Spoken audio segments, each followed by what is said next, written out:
High বন্ধুরা, আজকে আমি আরেকটি রেসিপি নিয়ে চলে এলাম। প্রথমে খাসির ফুলকোটাকে আমি সুন্দর করে ছাড়িয়ে উষ্ণ গরম জলে 3-4 বার ভালো করে ধুয়ে নিয়েছি। নিয়ে তারপরে আমি রেসিপিটাকে শুরু করলাম।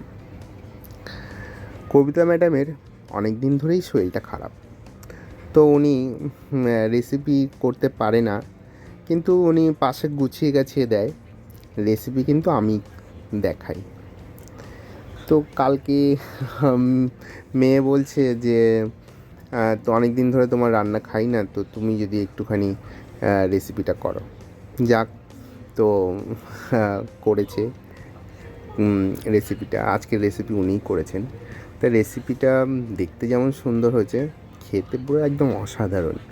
আপনারা এরকম রেসিপি ট্রাই করে দেখতে পারেন। সাবস্ক্রাইব করে দেবেন, লাইক করে দেবেন, শেয়ার করে দেবেন, কমেন্ট করবেন।